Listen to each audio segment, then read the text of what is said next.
Hi, everyone. This is Tiffany Brown of Gillis Education, and I am very excited tonight to be joined by Sydney Bassard to talk all things literacy. And I'm really thankful for you all joining us. And this is a really important topic for me.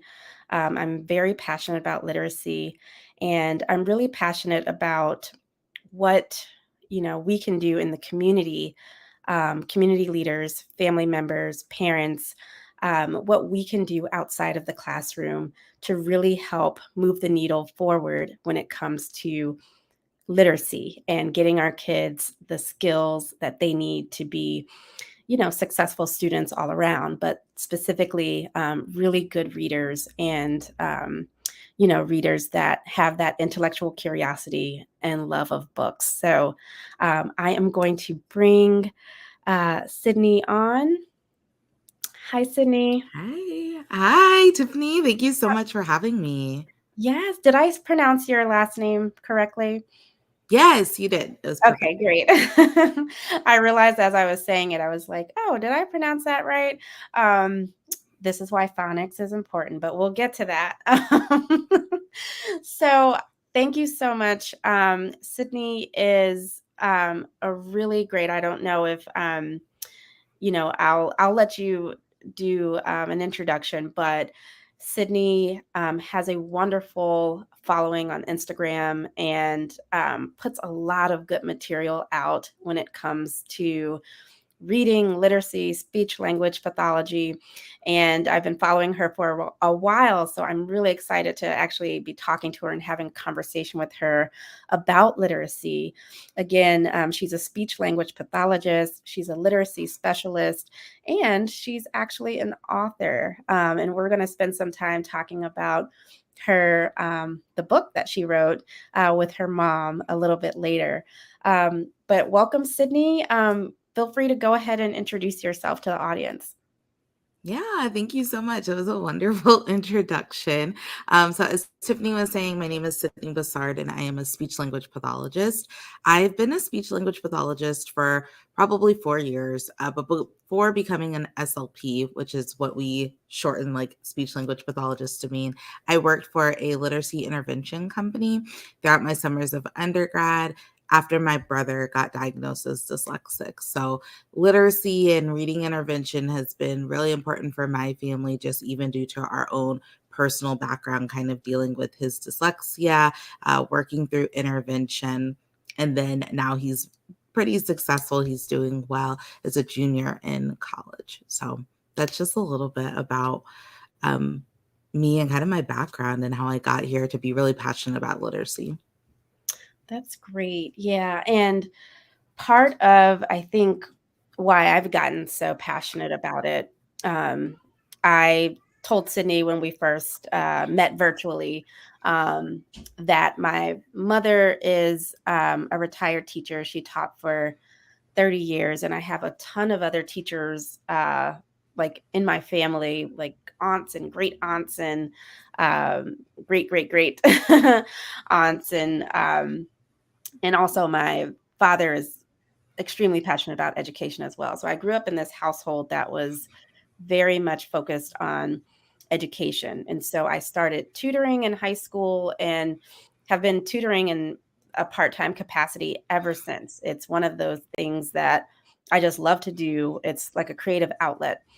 But I learned very early, and I don't think you have to be an educator to know this and to appreciate it, but I learned how important literacy was to being successful all around. It is literally the glue for everything. You can't understand science well or social studies well, history, any of the other subjects. Even once you get to a certain point in math, when you're doing word problems, you have to be able to read and comprehend and understand. And so getting meaning out of words, being able to comfortably read words and have that confidence of, you know, opening up a book or being able to study a subject, that all stems from literacy. And I noticed very quickly, even as a teenager, if there was a student struggling with reading, they were most likely to struggle with everything else. Even if there was, like a strong base in math, eventually it's going to catch up to them. And so I noticed that, just observationally, as a tutor, even in my young years. And so over the past 20 years that I've been tutoring and working with families, that has been one of the major uh, pushes that I've, like the major campaign, I guess, that I have advocated for with my parents and the families that I work with. We have to really tap into the kids knowing how to read comfortably. And of course, there's special circumstances and things like that with students with different learning abilities. But, overall, that, literacy is just going to play such an important role in their academic success. So I'll start out with, we were just chatting before we went live about all of the different curricula and theories out there that tell us how we should be teaching kids how to read.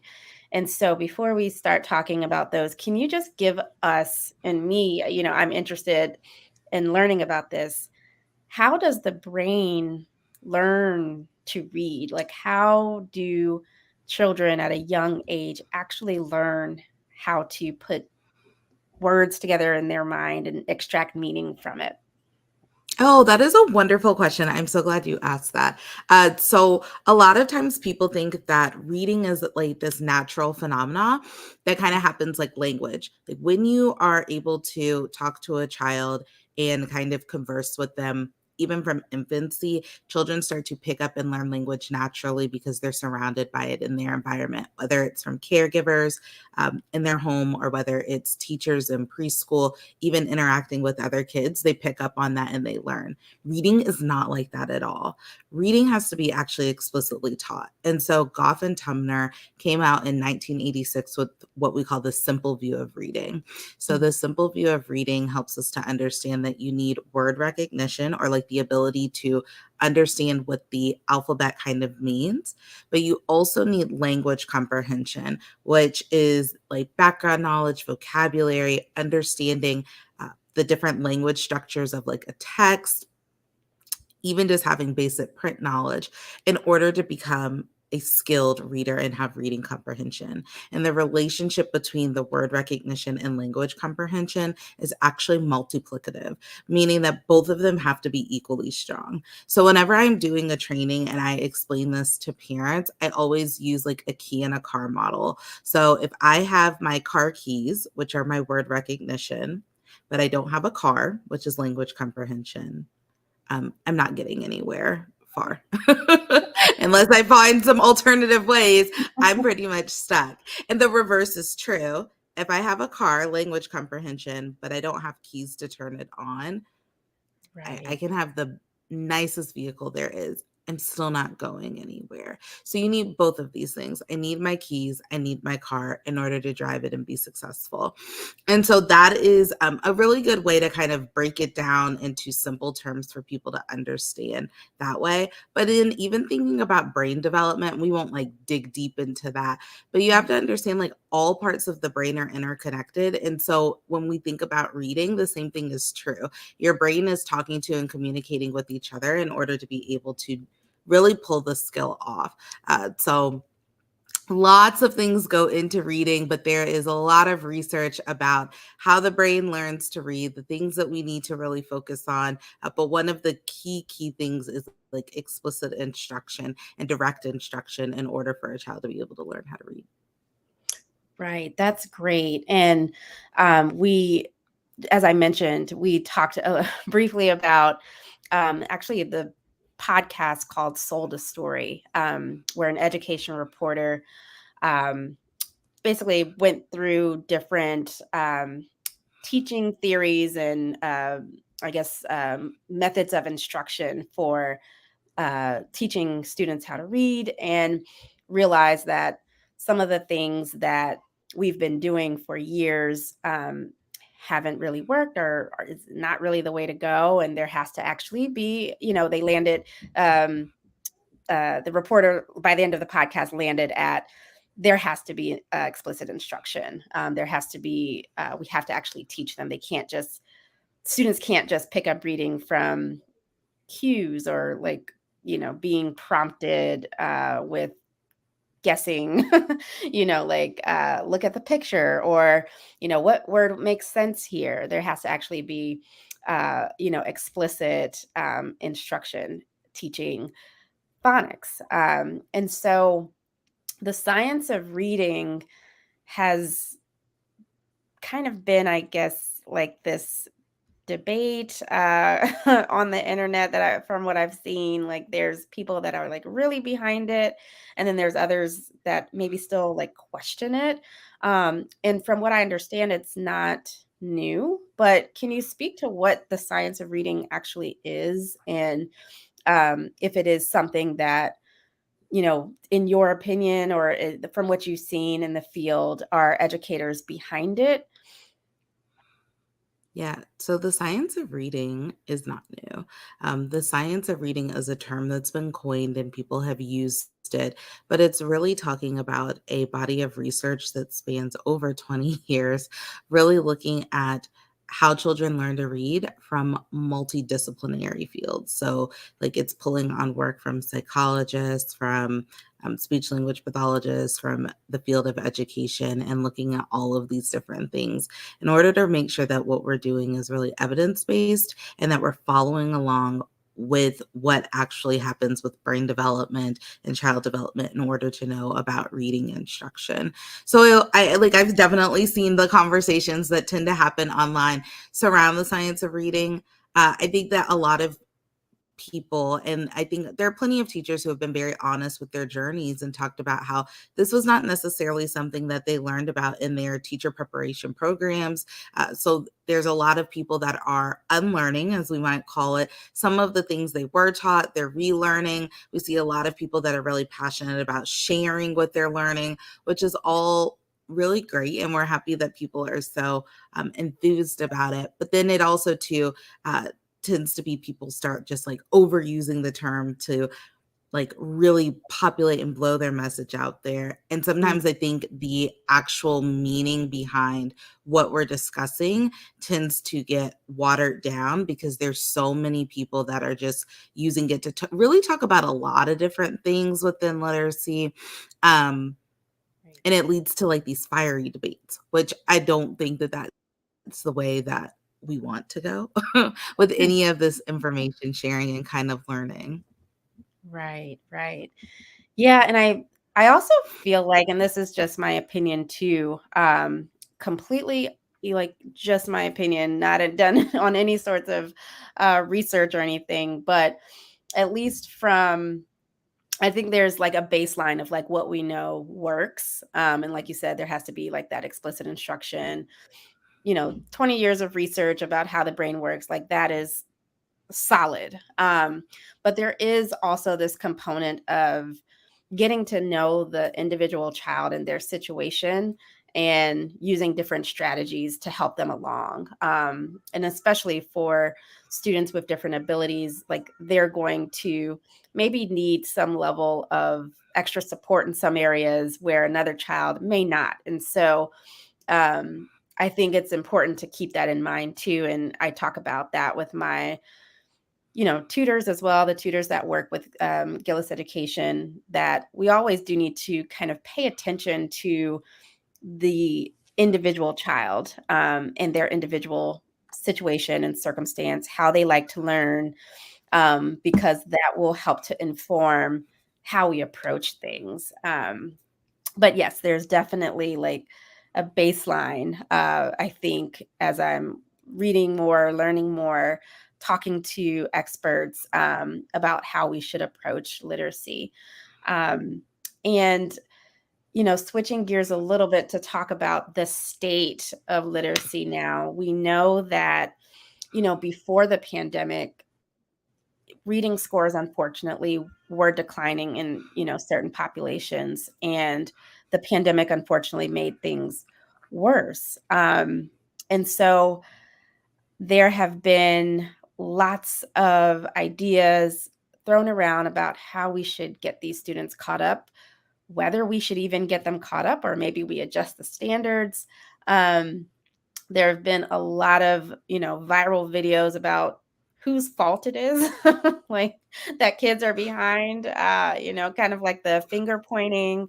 But at the end of the day, like it takes a village. And that's one of Gillis Education's philosophies is that, we're meeting the student where they are, we're meeting the teachers where they are, we're all working, the parents where they are, we're all working together to help the child. And it's everyone. It's policymakers, right? It's everyone plays a role in how kids learn and whether they're successful. And of course, from Gillis Education's position, we are the community. So we are in the community. We're outside of the classrooms. We're outside of the walls of the school.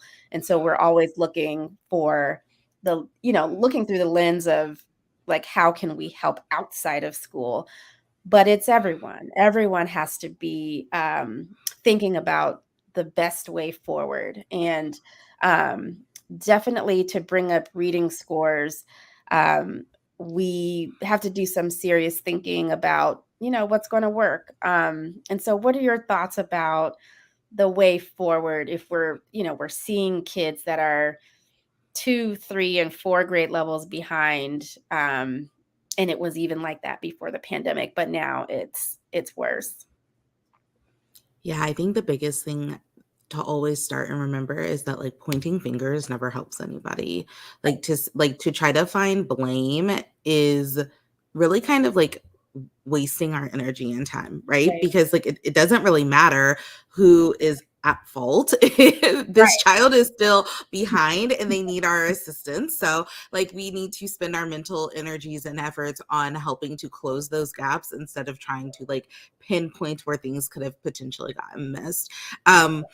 Those are just like my thoughts on that part of it. But I think the thing is like, one, I'm so glad that you mentioned that the reading scores that we saw for kids have been going down since before the pandemic. And a lot of times we like to hear people talk about, the pandemic and how it impacted education. It's no doubt that there was an impact on education and children's development, but like to like solely throw it at the feet of that is not fair when we know that there were other factors kind of influencing that beforehand too.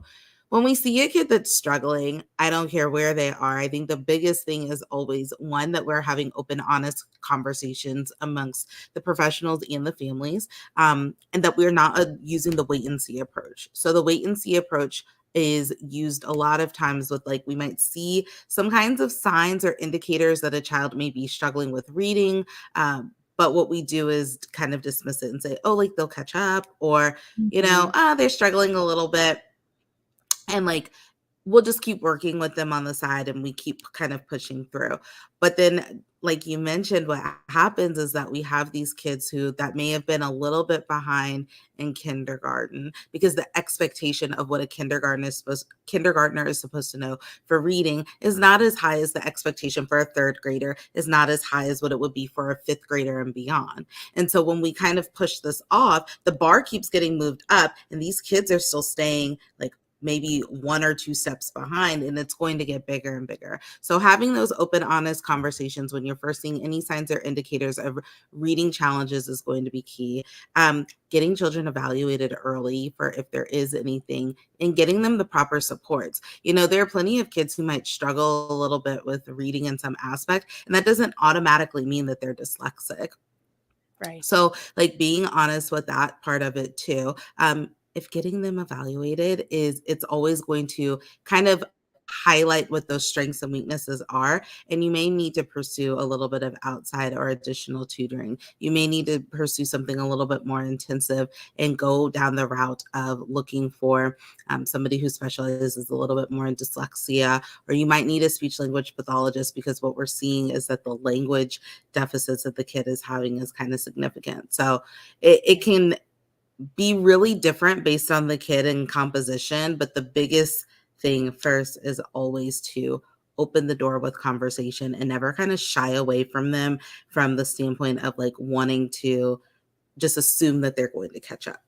Right. Absolutely. And that happens so much. It happens so much. A lot of times Gillis Education gets calls for tutoring or meeting for requesting tutoring services when the child is in fourth, fifth, sixth grade, because they've maybe been coasting in kindergarten or first grade, or maybe pushed along. All of a sudden, they're struggling a little bit in second grade, and they're like, okay, I think, it's okay. Like, we'll see if they get a little better.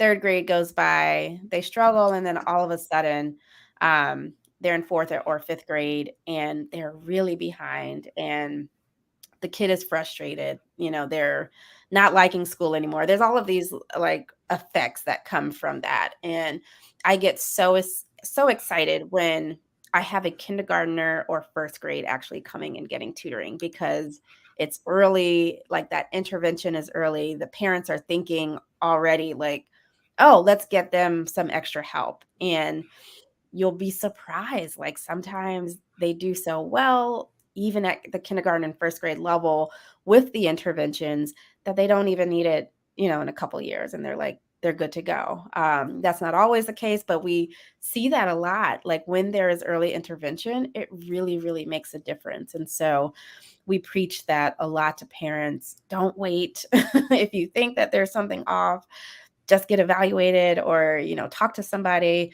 Worst case scenario, they need tutoring, but that's also like the best case scenario, because you're fixing it, or you're trying to, figure out the problem, identify the problem, and fix it. So that's such a great point. Early intervention is so key. And Yeah. And yeah. uh, I was going to say, speaking to your point earlier, when you talked about how much reading is impactful for like us throughout our lifespan, I think a lot of times like we get so caught up in thinking about elementary school when it comes to reading, because that's when we generally think about kids learning to read. But think about reading across the lifespan. It's not even just like, oh, like reading is important for academic things. I mean, in your like job that you do outside of Gillis, how much do you read? Every day, all day, every day. I was gonna say a lot. When do Lots of people get in people, right? trouble and like they need to call a lawyer is when they feel as though there's a breach of contract, and then you start going through it and it's like, well, you didn't fully read this contract. Right. So you've been thinking about like Exactly. contract reading, menus, filling out college applications, job Voting. Yeah. applications, The so many ballots, when you things. go and vote, Yeah. like, the ballots are so complicated. Like, I I don't even remember the last, time I was, like, in the ballot booth. I was reading one of the referendums, and I was like, "This is actually a very complicated clause here," and I'm an attorney, and I am having to reread and reread this to make sure that I completely understand it. And so what are people doing if they are reading on a fourth or fifth grade level? And so, like, to your point, all aspects of life, being a citizen, a productive citizen, and a participating citizen in the world, you have to know how to read. Absolutely.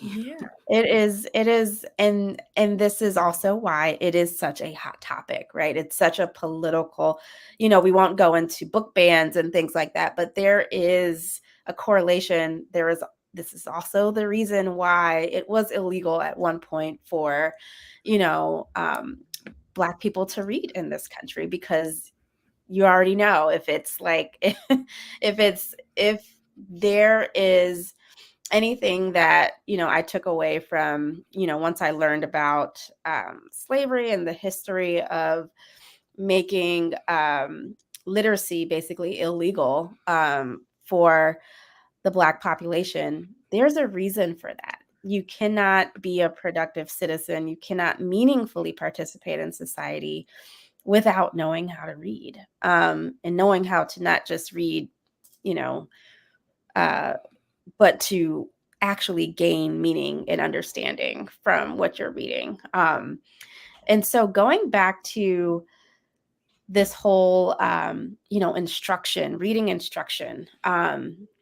I remember listening again to another podcast. We talked about my love of podcasts, but years ago, I listened to a podcast about the famous study about the number of words that certain students hear before entering school, before entering like pre-K or kindergarten, and there's like a correlation between academic success and hearing a lot of words and different vocabulary and being exposed to a lot of words.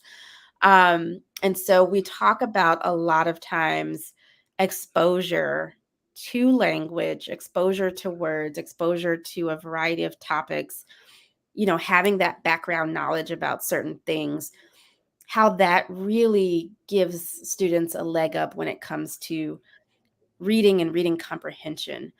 Can you speak to that? Like building a young baby's vocabulary, how that correlates with being a better reader. Yes. So the study that you're talking about is the Hart and Risley study that came Yeah. out in 1995.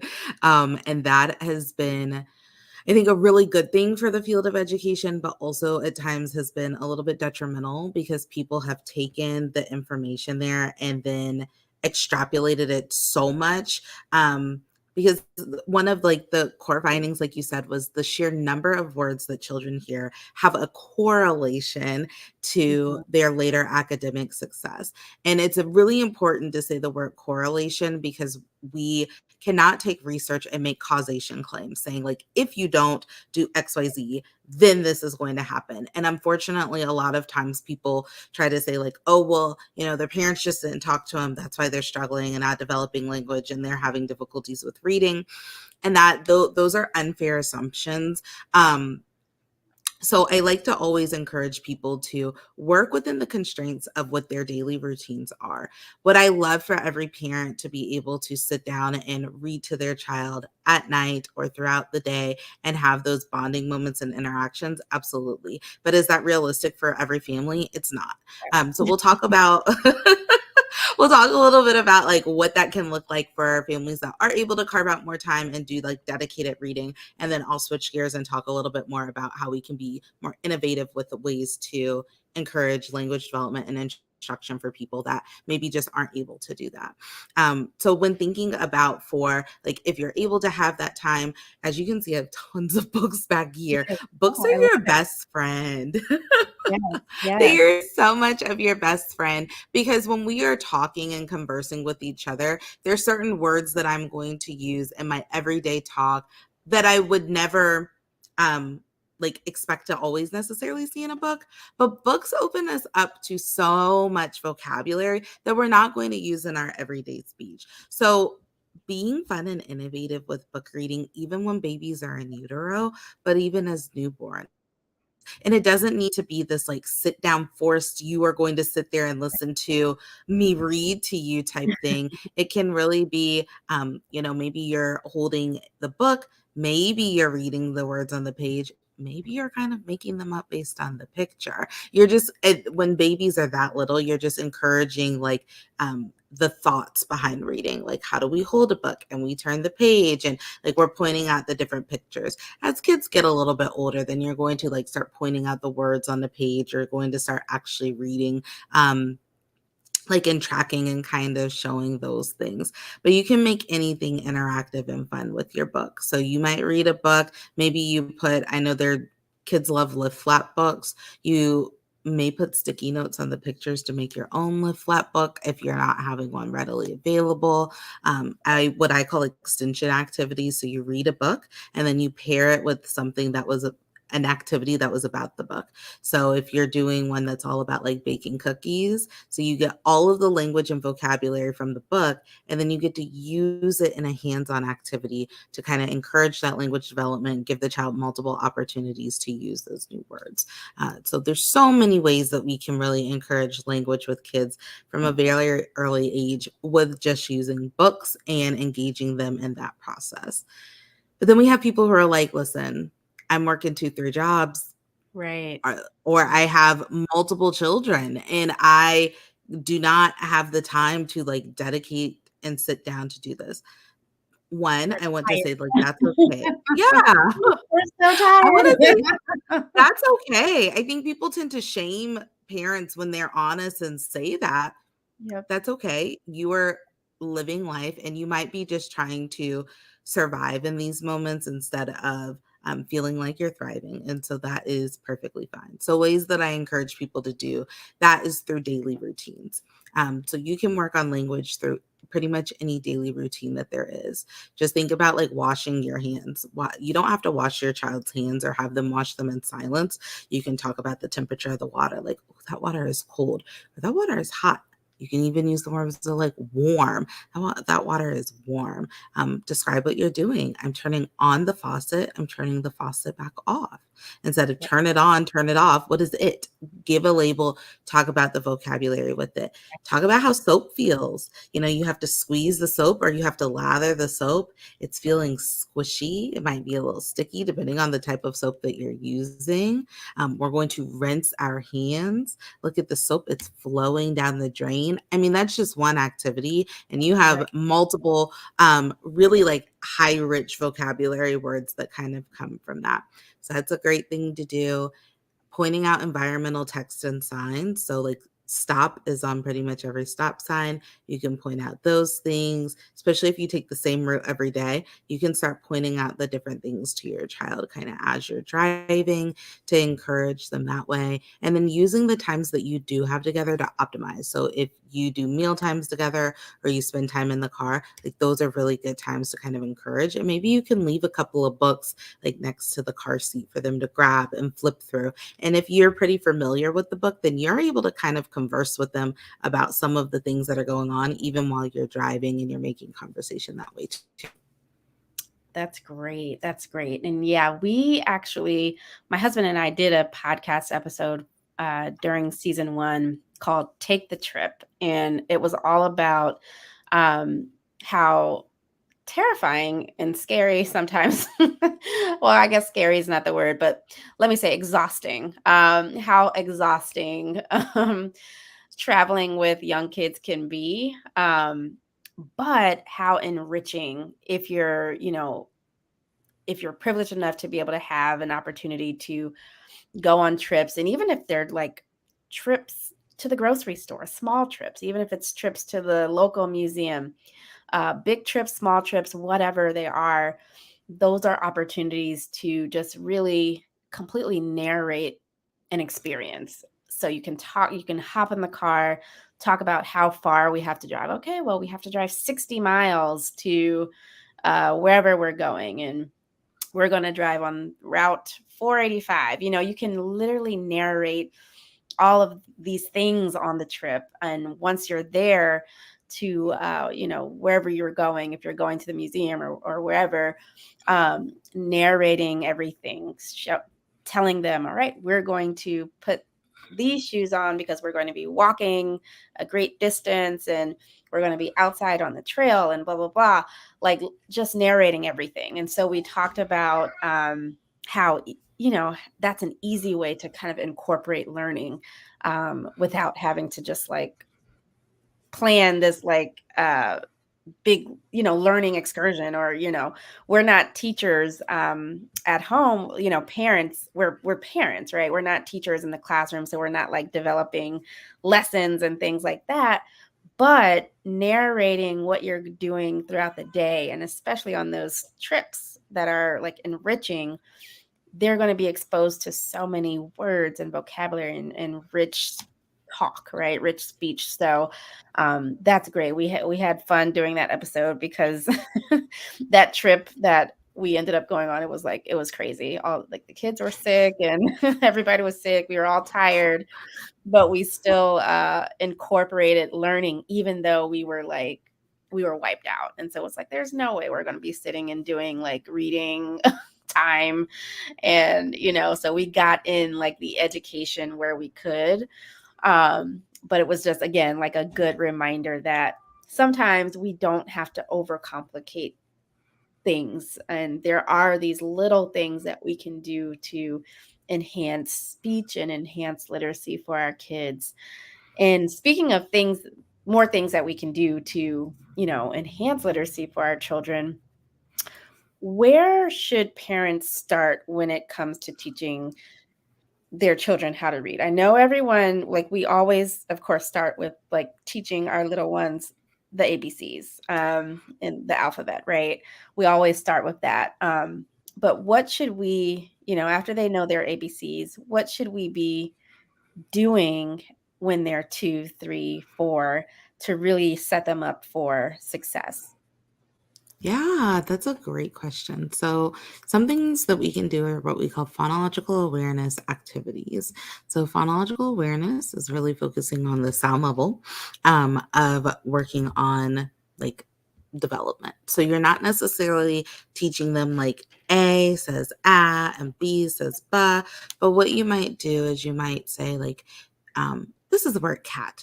Like, let's think of words that can rhyme with cat. And they might give us mat, bat, sat, pat. Oh, yep, all of those rhyme. We might take it up a level. We might have them do some things where it's like, what is that first sound in the word sat? Oh, it's a s sound. Right. Oh, that's great. Or tell me all the sounds that you hear in the word pop. And they might tell you like p, up. Yeah, totally. Now, those are like definitely as kids kind of get older, we would expect them to be able to segment out each words. But like even with little kids, the rhyming is great. Even kind of breaking down words by syllables, like the word is caterpillar. Can we clap how many sounds are in caterpillar? And then they're able to clap it out. So it's nothing Right. super intensive. It's not necessarily forcing them yet to have a good understanding about like letter sound connection, just because brain development wise, they're not ready for that. But they are still building those skills that are necessary. So when they do start making those connections, they're able to start reading.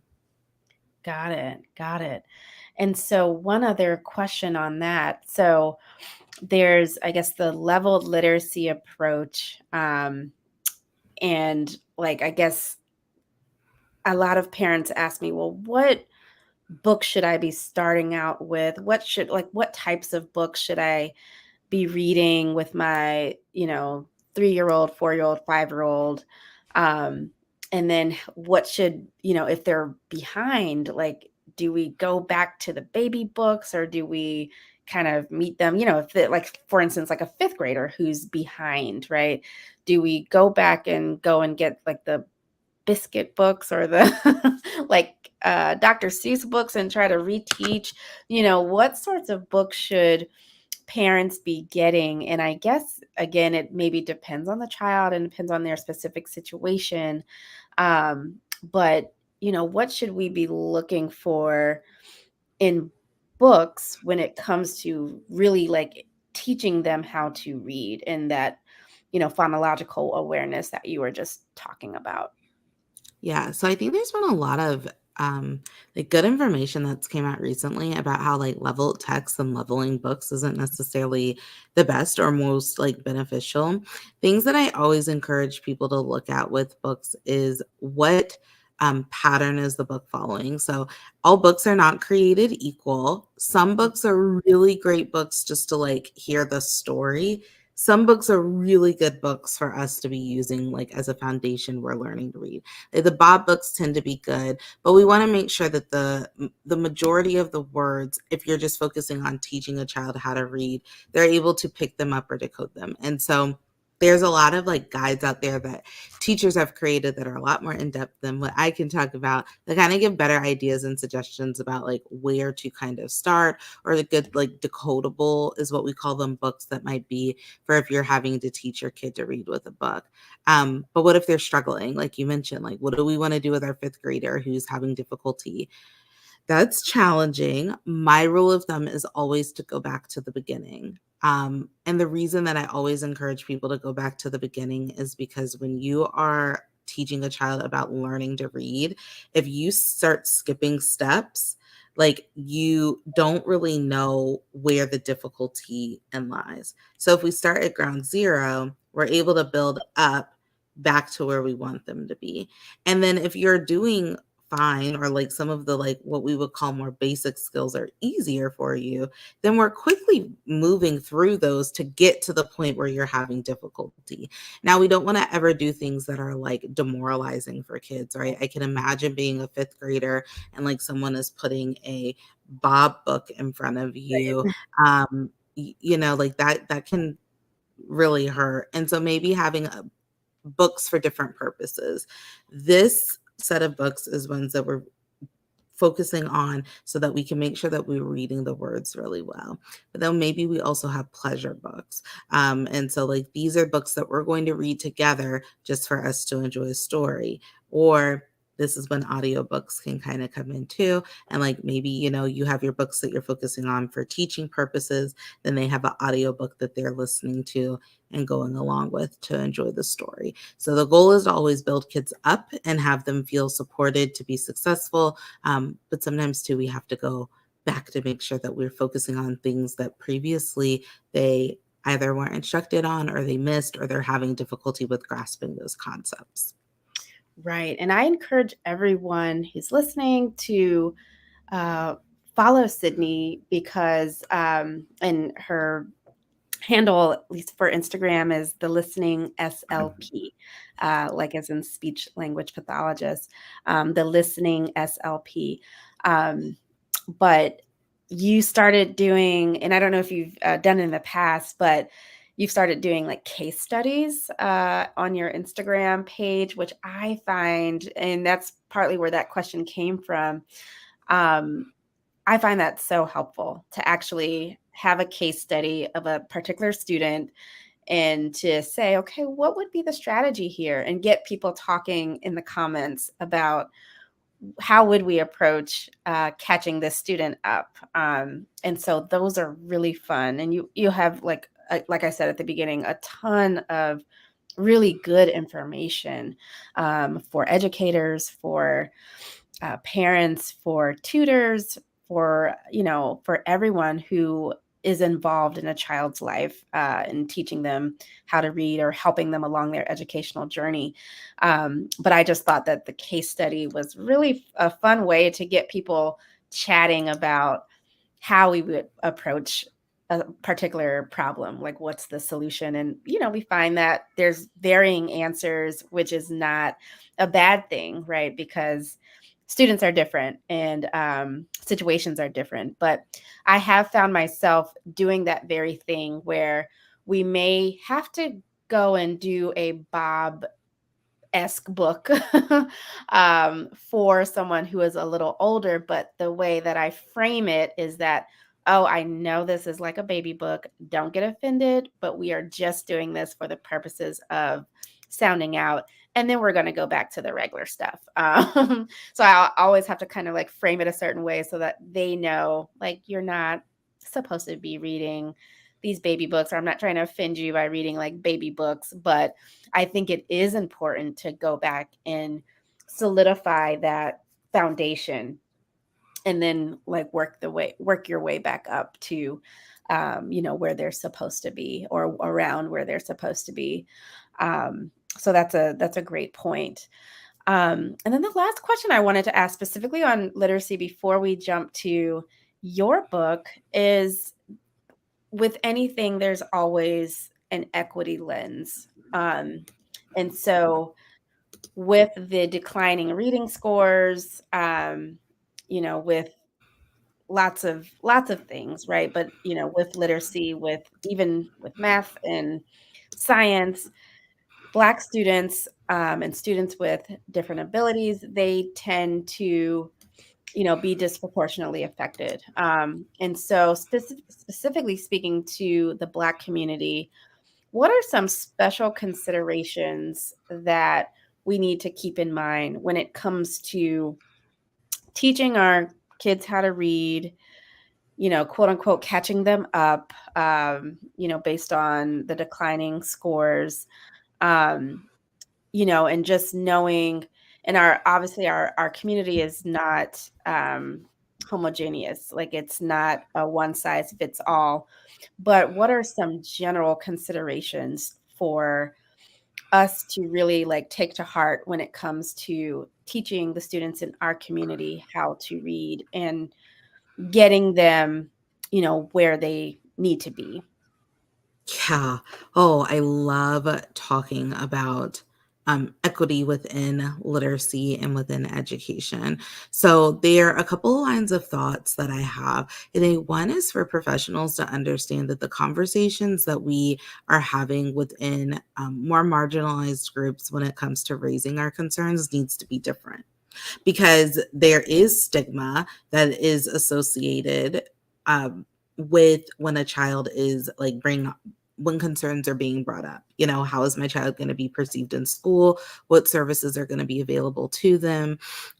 So always coming into those conversations with like a goal of understanding where the family is in this journey, but then also to making sure that you are fully disclosing all information and providing resources, opportunities to process and support. So like I know for myself, whenever I've had to have tough conversations with families that I work with about really anything, it's always, asking some questions to gain a better understanding, sharing the information that I know about whatever it is, and then sharing resources to be helpful. I mean, nothing is more helpful than like you're saying, your child is not doing well with reading, and then you don't give anybody any type of support that goes along with that. And I mentioned the word fully disclose, right? Because transparency is key here. We know that there are resources and things that are available to children that are in the public school sector, but even if you choose to like homeschool or do alternative schooling, there's still resources that are available to you. Certain children know about all of the resources that are available. Certain kids don't know about any of the resources that are available. And that's not acceptable. When you're in the role as a professional, your job is to fully disclose all of the options to someone. And being in private practice, like sometimes that means that option is not me. Like I'm not gonna sit here and tell you that, I'm your only option when the reality is like you might have 5 options. I'm one of them. But Right. let me tell you about your 4 other options. They may also suit the needs of your family. So that's one thing. And then thinking too about behavior things that we may see. A lot of kids that are having reading difficulties, like we might see some behaviors. We might see their processing of how they're struggling kind of manifests in different ways. So we always want to be mindful not to just want to go and like slap behavior issues or labels on kids from professionals speaking. And I think from parents' perspectives, being willing to accept that like your child might need some extra help. And that can be a really, really Yeah. hard thing to kind of come to grips with. But knowing that by helping your kid while they are still young, like later on, it's going to be beneficial for them. And then sometimes I find that parents have to recognize that they themselves too have difficulties. I mean, the reading rate for adults within the US is by like as a whole group is not high. It's like at an 8th grade level or like an equivalent to that now. So when we're thinking about these kids that we're discussing having reading difficulties and challenges with, there are a lot of adults and parents that are also having these same difficulties. And so sometimes that takes humility on the part of the adults and the parents in order to acknowledge like they themselves may have struggled or are still struggling. Right. What help looks like can look a little bit different, and what coping skills like these people have used to kind of get through life is also going to look different. But then being mindful, like you don't want your kid to go through the same challenges and struggles that you had to go through. Absolutely. And I can even think in my own experience in my own family, um, we really have to talk to one another about our struggles. Learning about, certain family members that actually had, speech problems growing up and, learning about it like later on. And it's like, oh, well, that's kind of like it would have been helpful maybe to know that earlier because then we can kind of be on the lookout to see if any of that like, pops up in our situation. And even just like you said, having a sense of humility to actually say, I struggled with that too, or I actually struggled with that.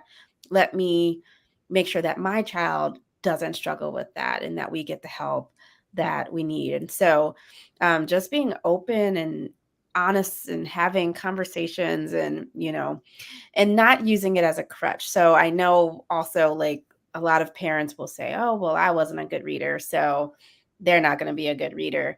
No, it's to actually use it to say, I wasn't a good reader because I didn't get this level of instruction or this level of help, but I'm going to make sure that you get that. I'm going to make sure because I didn't get it. So having those open and honest conversations, but not in a negative way, in a positive way to kind of turn the tide for the next generation. And it's definitely, there's stigma around needing help and asking for help and, um, you know, getting extra services or being pulled out of class. It's all of those things that um, we don't want our children to be, different from the others or singled out in any way. But again, these resources are available to us. Um, it may not be a private tutor, or it may not be a private speech pathologist. It may be, the literacy specialist in the public school that's helping out, or, whatever it may, whatever the need is, there are resources for you. There are resources available. It may be you working with the tutors in the Boys and Girls Club after school. It may be another after school program available to you. And again, that's one of the things that we try to help with too is, we'd love for you to get tutoring. We'd love for you to get academic coaching and things like that. But there are also other resources that are really great. And we can help you find those resources. And, there's other organizations that help parents find those resources. And so, really do your research, dig around. There are resources out there to help your children, especially if you have that inkling that, oh, something's off or they're behind. Get on top of it. Don't let that overarching stigma that we're trying to, you know, get out of and push through. Don't let that hamper your students' progress. Like really get on top of it, stay on top of it, and don't be afraid to go in and ask questions. I know just another quick story.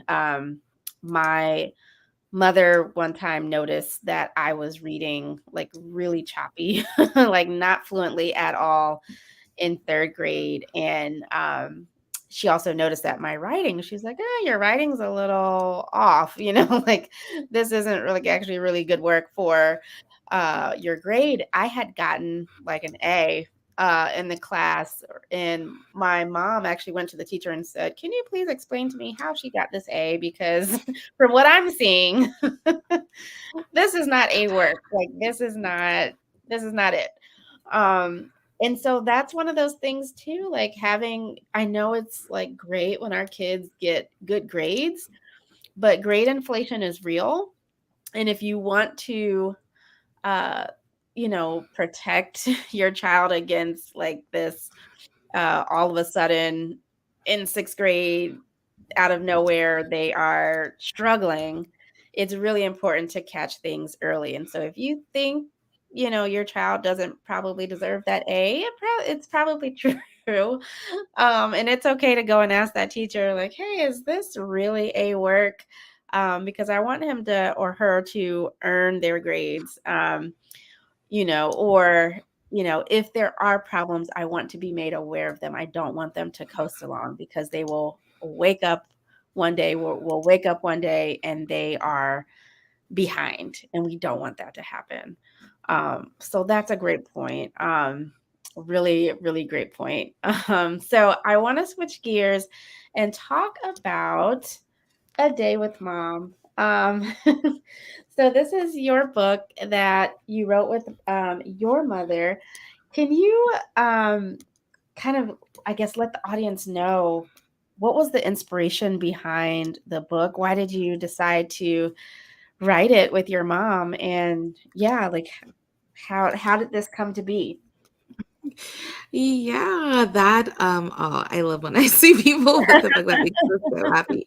So, we had, like, I think, toyed around the idea of potentially writing a book together when I was still living in Virginia Beach area in 2019. But like I had just started my first job as an SLP and life was very busy and different. And so it was like, this is not going to happen. And then fast forward like 2, 3 years later, I was living back in Charlotte closer to my family. And I was like, you know what, mom, like I have the time. Let's do this. And so we Oh, ended up writing the book. And now we have a day with mom. But the biggest inspiration behind it was I love children's books. I love them dearly. What I was finding is that a lot of my books that were centered around diverse characters were really focused on um, either one or two like themes. The kids were having to be extraordinary, mm, like they are like super smart, super brilliant, super right, awesome, which is great. Like we love the representation. Or it was really focused on like cultural experiences, like family right, gatherings, cookouts, or like different living situations. But there weren't really a lot of books that focused on one, like Black middle class people, like that are truly of the middle class. And then two, we didn't really have a lot of books that were just focused on like everyday living. Like, you know, um, sometimes I think that people, yes, going to the barbershop, getting your hair done, like those are all very cultural experiences that Black people have every day too. But Black people are walking around and living just like anybody else, like we get up, we eat breakfast, we go to the store, like everything is not like heavily enriched in like cultural experience, and then everything is also not like we have to be super fabulous. So that's what we really wanted to showcase in the book, is that like the things that the main character Julia and her mom do together are very basic everyday activities, with a little bit of modification, and they're all based on things that I did with my mom growing up as a kid. So it was kind of fun to kind of like go down memory lane a little bit. I found it so relatable as, a Black woman of the Black middle class. I was just like, so I'm like, this is what we did almost every Saturday, or like at least like once a month. You have this day where you go shopping with your mom. You go to the mall, especially like growing up I'm dating myself a little bit, but growing up in the 90s, malls were big things. And so we just go and get in the car, hang out in the mall, walk around. Even if we didn't buy anything, we'd window shop. And so I just found this so relatable. And I also loved the kind of like teaching about routines.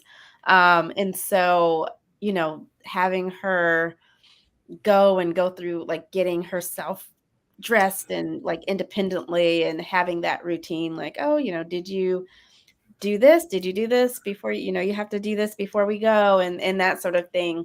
But I loved it. I just loved walking through the illustrations and talking with my daughter about, oh yeah, look at her getting ready. She's getting her hair done, just like you. We have to, comb your hair and put it in some sort of style before we leave the house, and that sort of thing. So I just found it so um, relatable and fun. And yeah, just like it's fun to see just everyday living. And I know obviously, your experience as a speech language pathologist and literacy specialist, um, you have some expertise in actually like pulling things together in this book, I would say.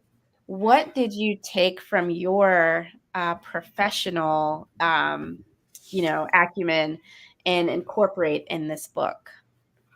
Oh, pretty much everything. So we were very intentional about the vocabulary that we used. Um, but like I was talking about earlier, books open the doors for so much vocabulary. So I was really intentional about which words we wanted to use. In the book, we bold or make most of the like what we would call tier two vocabulary words, that academic vocabulary kind of stand out. Thinking about like the story structure and the frame was also really important too. So making sure like that it had a good pace, it had a good flow, the things were not just like abruptly going from one thing to the next. that there was some kind of like morale or talking point in it, that there's activities like you can do several different ones based on the book of like fixing breakfast together. Like you could even pull out a doll head and like do hair, sorting clothes, pretending to shop, getting ready for bed. I mean, all kinds of different things we picked out as like wanting to highlight because we knew that easily somebody could take what they read about in the book and then incorporate it into daily routine activities for themselves or their own families. I mean, when I think about it, I'm like, wow, everything was super, super, super intentional from beginning to end. Those are the ones that like stand out in my mind, but I'm sure I could think of other ones where I'm like, oh yeah, we thought about this too. Um, but yeah, like even the characters, when you look at the characters, the main character mom is like slightly different pigmentation wise than the child. Like that was also very intentional to show like the different shades that you have within a Black family. Everybody is not always the same color or complexion, even children that come from the same mother and father. So all kinds of different things were incorporated into the book. That's great. Yeah, I loved it. I thought it was so cute and so fun and just again like very relatable. Took me back to going to, just getting dressed and having just a regular Saturday or Sunday with my mom and my sister. And what's fun is if you follow Gillis Education, you know that we launched a book love box, which is literally like a subscription kit, I would say, a subscription literacy kit, where parents open up the box, they get a brand new book, enrichment activities, and fun toys and gifts that are related to the text. And parents can grab a book love box and just work on it a little bit here and there with their kids to help build their literacy skills. And the book love boxes, I like to, highlight authors and highlight books that maybe are lesser known or like have compelling backstories. And so A Day with Mom is actually going to be turned into a book love box. And Sydney has graciously agreed to do a giveaway in November. And so I want